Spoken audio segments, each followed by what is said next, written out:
Всем привет! Мы приехали в красивейший город Украины, город сакур и вина. И это Ужгород. Ужгород – самый западный и самый менее населенный центр Украины. Это милый европейский городок с архитектурой разных эпох. Ужгород настолько уникальный, что одна из его улиц заканчивается в Словакии. Это один из самых зеленых городов Украины, а весной самый розовый из-за цветения сакур и магнолий. Ужгород – многонациональный город. Здесь можно встретить венгерский, словацкий, румынский, украинский и русский. И на данный момент это один из самых безопасных городов Украины. Здесь нет воздушных тревог, ракетных атак. Город просто живет своей жизнью, как будто и нет войны. Добирались мы в Ужгород из Одессы на поезде и пробудем здесь 3 дня. Завтра у Таи соревнования по воздушной гимнастике, а сегодня мы покажем вам самые красивые места города. Ужгород – конечная остановка, и когда мы вышли, на железнодорожном вокзале заиграл гимн Украины.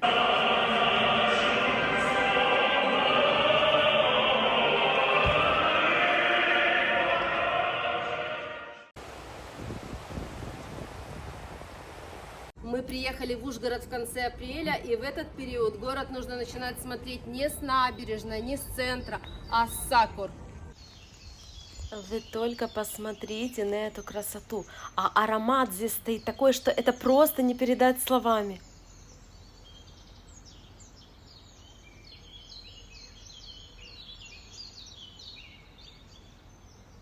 Есть две версии, по которым в Ужгород завезли японские сакуры. И первая официальная – это то, что в 1923 году, когда тут правило чешское правительство, они решили облагораживать город и завезли их из Австрии, чтобы тут было красивее и чтобы они тут росли, потому что поняли, что это лучшее растение для этого климата.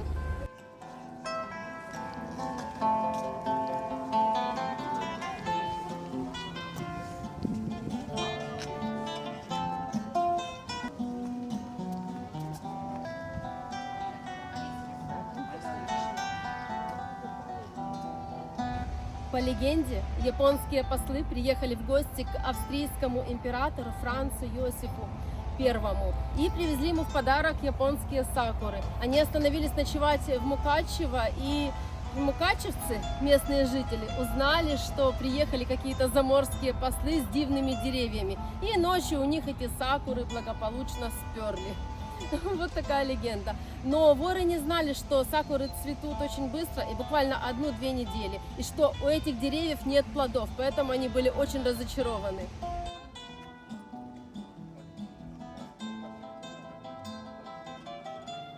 Такое ощущение, что мы попали на цветение всего. Тюльпаны, сакуры, магнолии. И это все в наш приезд.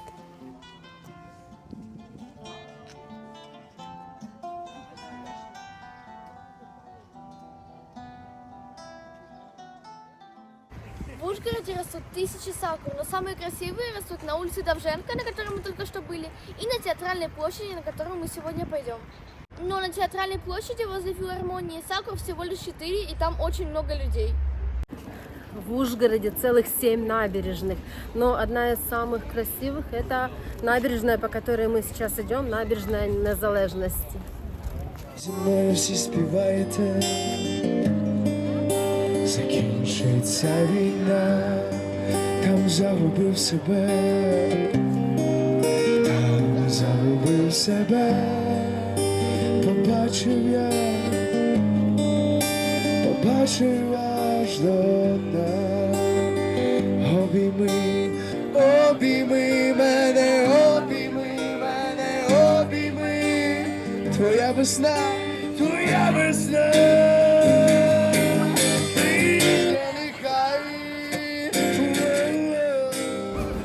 Мы сейчас на Театральной площади, и вот эти 4 дерева сакуры. Народу очень много, как Тая и говорила.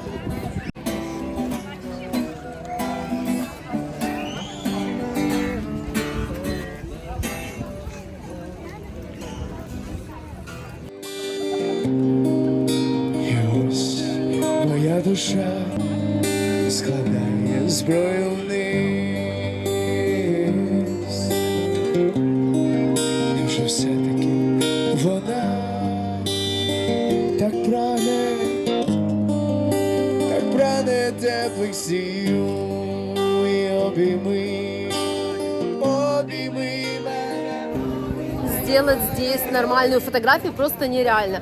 Поэтому я рекомендую идти на улицу Довженко. Последний раз мы были с Асей и Алисой здесь до войны. Тогда мы не застали цветение сакур, но все было очень зеленое. Я была по работе в Берегово, и на день мы решили заехать погулять по Ужгороду. Поэтому ничего страшного, если вы не успели на сакуры. Здесь и без них очень-очень много красоты.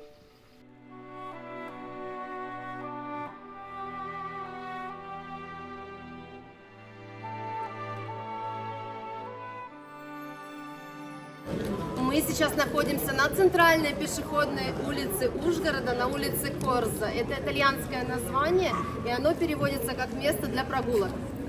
Здесь сохранилась старинная историческая архитектура со времен Австро-Венгрии и Чехословакии.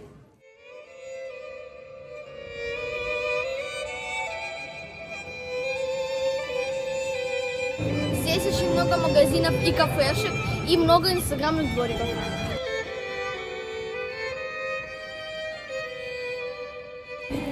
Еще одна интересная улица – это улица Волошина. И на перекрестке улиц Волошина и Корза есть один интересный памятник. Сейчас мы вам его покажем. Это памятник дяде Коле. Это реальный персонаж. Когда-то этот дядя Коля 40 лет подряд ходил по Ужгороду и включал фонари. И в 2010 году его решили увековечить здесь.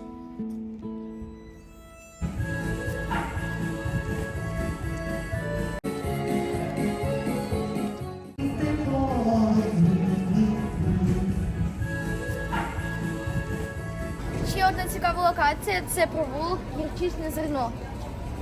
Вот він. В начале 2000-х здесь был так называемый бомжатник в прямом смысле этого слова. Затем церковь выкупила часть земли здесь, адвокат взял в аренду, начали расстраивать, и сейчас вот такая красота. Здесь есть даже свой герб и символ у этого переулка.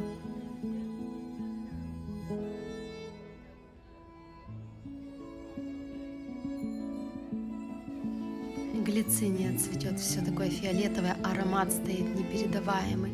Очень хочу себе на дачу посадить этот куст.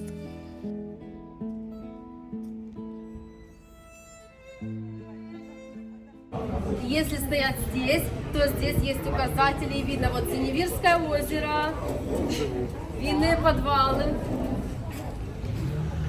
Гаверла, Мукачевский замок. Провулок Гірчичне зерно заканчивается вот таким памятником, двумя рыбками. Это памятник рыб, которых словили из реки Малый Уж, но проблема в том, что есть две реки. Обычный Уж, на котором мы сегодня были, и Малый Уж, но она находится под землей, так что это больше такой памятник, Юмористический, да? Потому что под землей рыбу словить нельзя. And in my hour of darkness, she's standing right in front of me, speaking Это мне напоминает Испанию, Тенерифе. Нам посоветовали, если мы хотим вкусно покушать, пойти в эту кафешку, в Вертеп, чтобы вкусно поесть. На улице Корза она находится. Идем? Ну, Я спускайся. хочу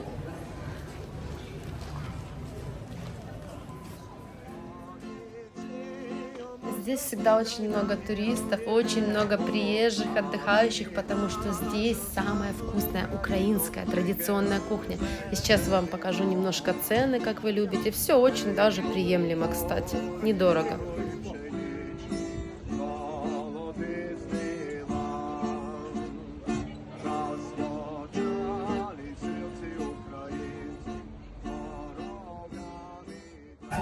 Мы заказали бограч в хлебе, точнее я. Сейчас вам покажу. А Тая ждет свои вареники.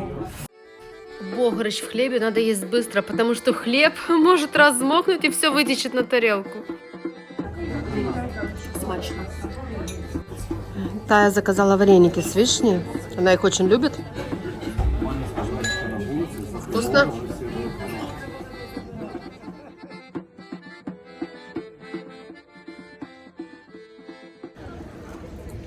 По городу таких вот статуй больше 30. Их автор Михаил Колодка. И они начали появляться в Ужгороде с 2010 года. Сейчас мы еще пройдем, посмотрим и найдем одну очень интересную. А это, я не знаю, наверное, какой-то музыкант, да? На набережной очень много вот таких заведений. Хорошая погода и все кафешки заполнены. Игнатий Рашкович – венгерский художник-портретист. Огромный период его жизни и творчества связан с Ужгородом. Памятник находится на пересечении Театральной площади и Набережной Незалежности.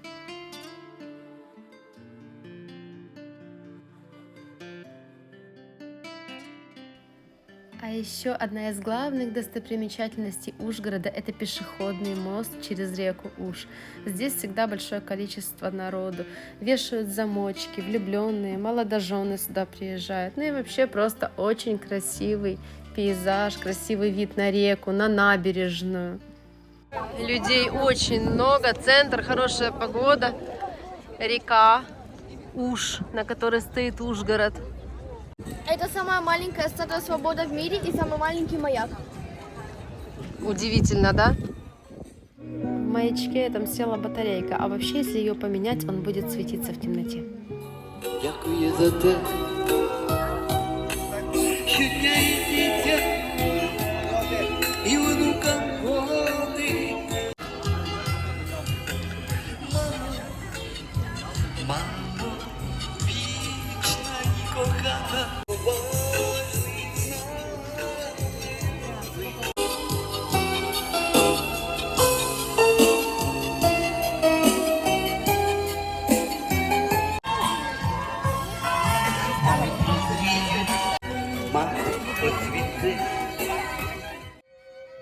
Повсюду сувенирные магазинчики, вышиванки.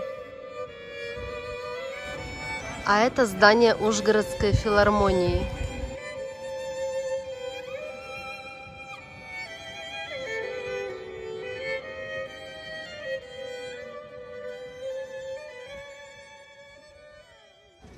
А сейчас мы идем в Ужгородский замок с призраками.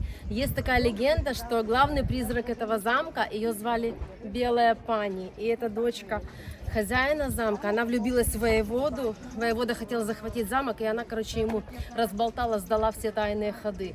И отец об этом узнал, воеводу убил, зарубил, а доченьку свою закатал, замуровал заживо в стену. И с тех пор она ходит, блукает ночами по коридорам и ищет своего воеводу. Вот такая очень добрая история любви. Очень много групп экскурсий здесь. Магнитики, сувениры, это все, когда выходишь из замка, есть на выходе.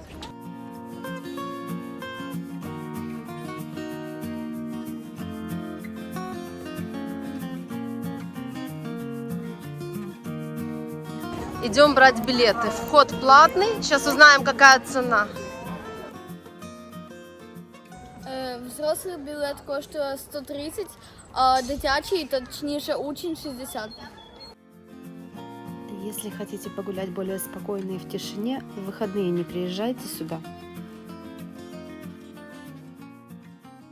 Осмотр Ужгородского замка мы решили начать со смотровой площадки. Идем.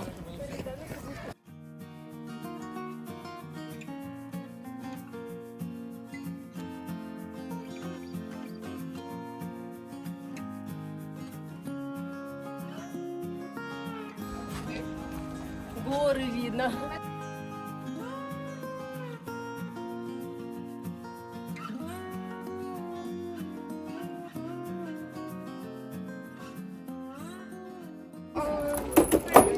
Тая.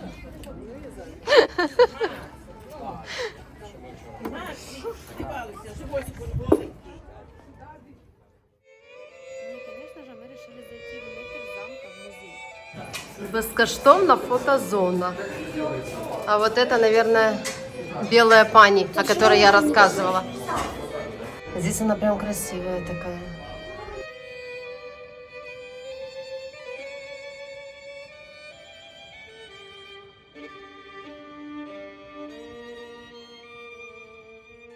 Я бы выделила час, чтобы посидеть на лавочке и пойти прогуляться по замку. Ну, Тая больше хочет посидеть на лавочке. Я не выспалась. На осмотр музея, в принципе, 40 минут вполне достаточно. Тая спрашивает, кто такие ромы? Я знала, я просто знала. Ромы, ромская община, это цыгане. И вот здесь фотографии 20-х годов.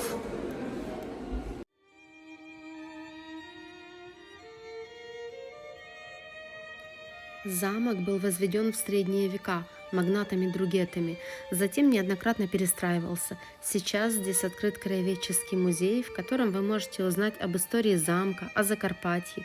Работники музея могут рассказать очень интересные факты про экспонаты и комнаты замка. Это единственное, наверное, наше видео за целый день и такое наше фото вместе. Старинная мебель. Ты заходишь и просто погружаешься в эту атмосферу старины, древности. Думаешь, как здесь раньше жили люди. Смотришь на их быт. Все так иначе. У нас сейчас все по-другому.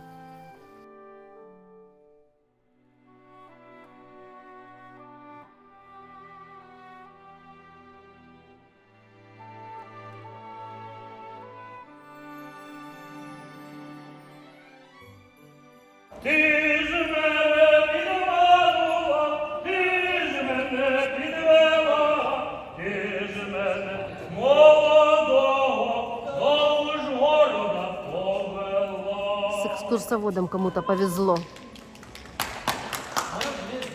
Здесь казематы пыточные, 20 гривен вход, но я не пойду, не хочу на такое смотреть. Это старинный колодец, я кину монетку и загадываю желание.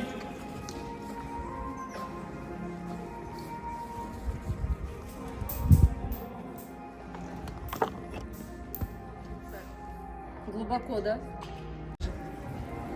Там очень глубоко, вот смотри, там Глубина, вода да? выплескивает, очень большая глубина.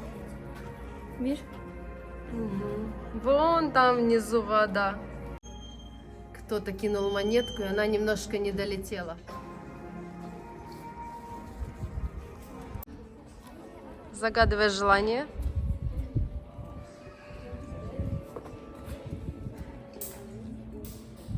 Где-то звякнуло, не слышно где. Вообще не упала. Упала. Только слово «укрытие» напоминает о том, что мы в Украине, да, и что у нас война, потому что в Ужгороде по факту тишина и спокойствие. На территории замка тоже растет вот такая вот сакура.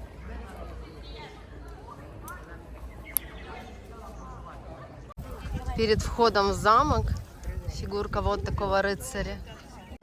Выходим из замка, и здесь есть вот такой вот ресторанчик «Угорский двір». Знаю, что здесь очень вкусная домашняя кухня. Но мы уже не пойдем, потому что мы покушали в вертепі. Здається, що то було так давно, коли в руках тримаю все айно. Когось він опустив, когось підняв, а є на кого взагалі забив. Старі фотографії на стіл розклади. Дитячі історії смішні розкажи. Справжнім людям не забудь подзвони. Бо добре чи зле з тобою завжди вони.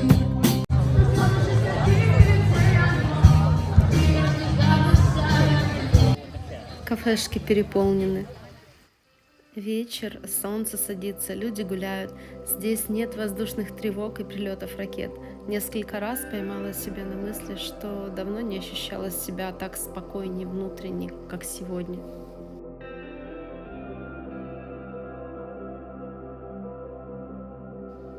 Тая уже отдыхает, а я вышла пройтись перед сном по набережной. Завтра тяжелый день соревнований, а после мы покажем вам еще несколько очень интересных и необычных мест в Ужгороде. Всем тихой ночи!